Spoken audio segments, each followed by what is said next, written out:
Rahul the Terrible, or how do you solve a problem like Rahul Gandhi?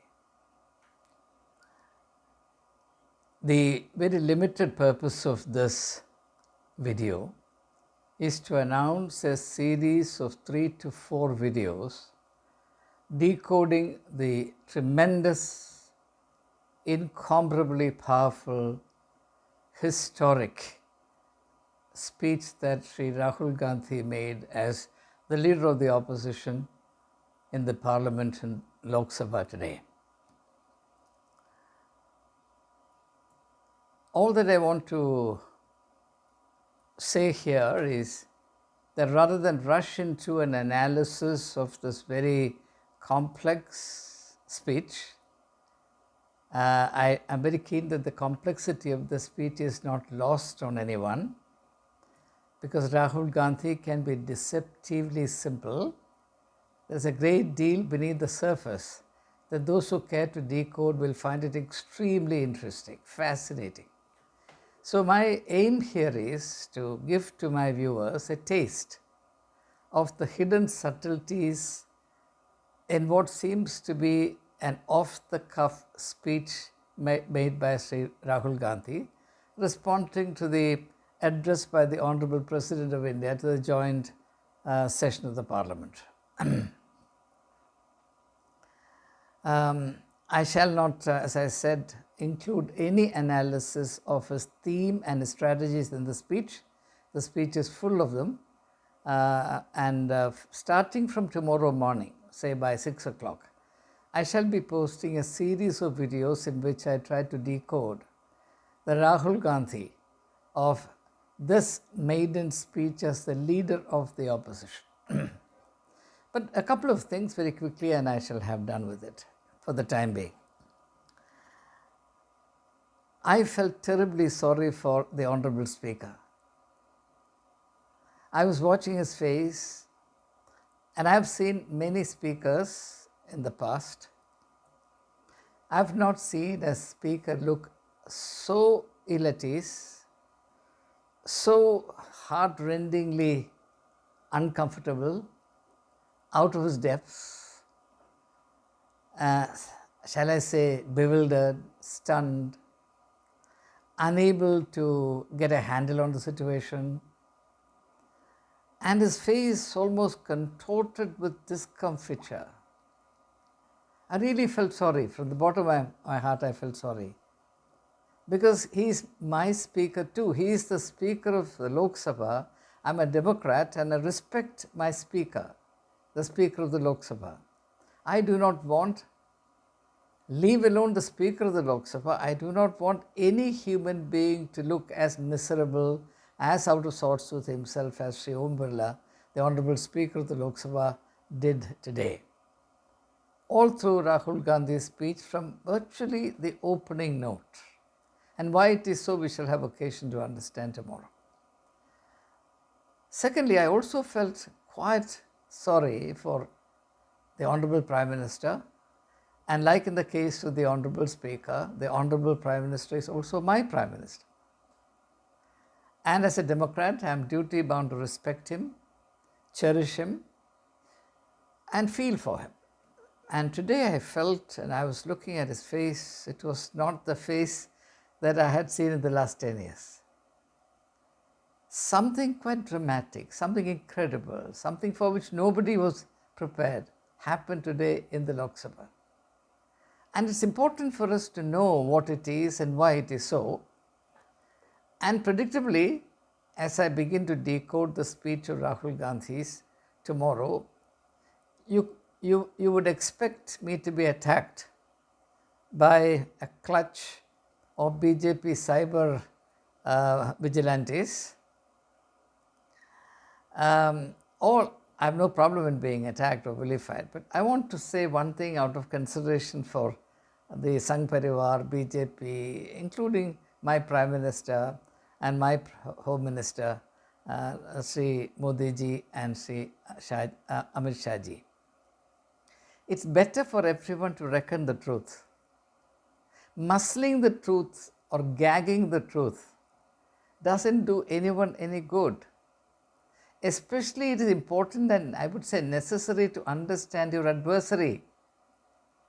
In the last 10 years and more, because the orchestrated campaign to project Sri Rahul Gandhi as a Pappu and nothing more than a Pappu, seemed to succeed so dramatically. I think the members of this camp, members of the BJP camp, as well as the Sangh Parivar camp, which is the broader entity, failed to develop the resources, the wherewithal to handle Rahul Gandhi. If you persuade yourself to believe that a gentleman is only a Pappu, then how in the world would you understand him aright, understand him as he really is, and having understood him in truth, develop the strategies and the resources needed to face him, confront him, and to, shall we say, to hold him under control. Now today I felt that the entire treasury benches was completely taken aback. They didn't have a clue as to how to handle Sri Rahul Gandhi. Because predictably, they shouted, they raised their voice, they sounded very indignant and religiously indignant, so on and so forth. They tried to throw the rule book. But all of that was of no avail. And people who saw this speech far and wide, and thanks to social media, this speech will reach every household in India. That's bad news for the BJP. And how thoughtfully, how cleverly, how creatively Rahul Gandhi used this tremendous opportunity when the eye of the nation would be focused on him as never before is an object lesson in purposive oratory. And I dare say this young man is something and a handful to deal with. And tonight, Sri Om Birla, my Honorable Prime Minister, my Honorable Home Minister, and many others in the camp will have sleepless nights. I'm not happy to say this, but that is certainly the case. It will be the case. And one more word and I'll close this video. As I said, I'm going to decode the speech of Rahul Gandhi because it has plenty in it that will not meet your eye at the first look. And I'm going to do it purely in an academic sense.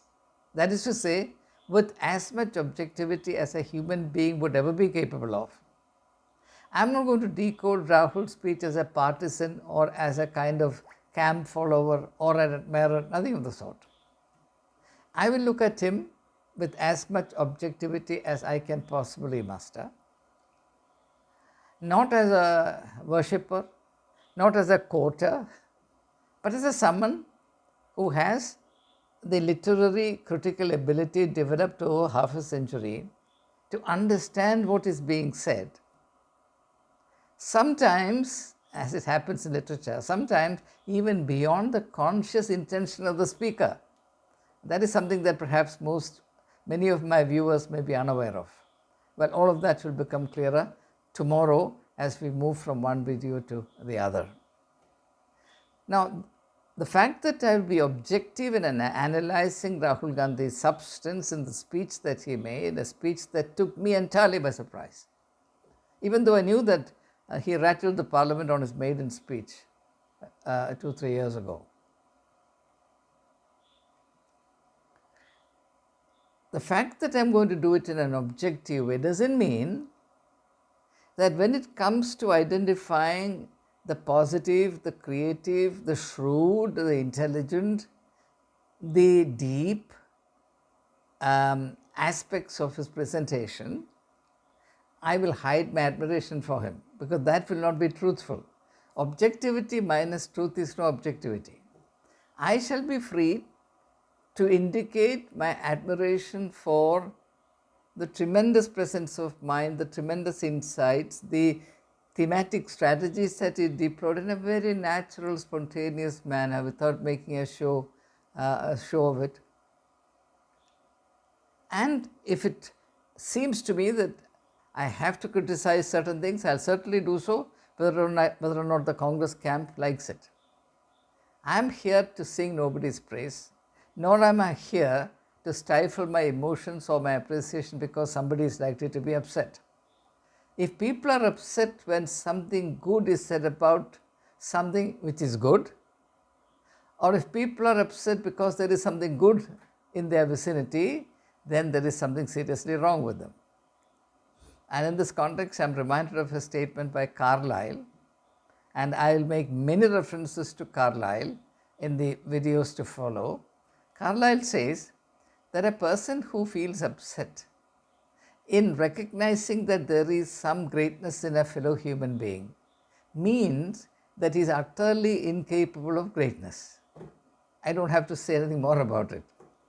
So, the enthusiasts and the camp followers and the courtiers and the admirers of Sri Modi and his camp may be well advised to remember that it would do them some credit if they were to hide the habitual anger, the gnashing of teeth that they are used to when something good is said about somebody they dislike. But if what is said as good about a person they dislike is untrue, then they have every reason, every right, in fact every duty to call the lie, to protest, and even to attack the person who misrepresents. I'll welcome that and I'll correct myself if there is any substance to such an allegation. Anyway, tomorrow 6 o'clock onwards, I hope to post videos analyzing the substance and strategies in this epochal speech that Sri Rahul Gandhi made in the parliament today, the like of which I have not heard in the parliament for at least a quarter century. That is the measure of the significance that needs to be attached to this one speech, which is clearly evident from the kind of utter upheaval that his speech created. So obviously it had a tremendous impact which nobody can deny. Our attempt is to decode, to understand that upheaval. Why did the upheaval erupt? Why did every word that Rahul Gandhi said go so deep into the bosom of the members of the Treasury camp? These are things that will be fascinating to understand, and please wait till tomorrow morning. You'll have a series of 3 to 4 videos on the single speech because it's impossible to include everything that Rahul Gandhi said in one video or even 2 videos. So, see you tomorrow. Goodbye for the present.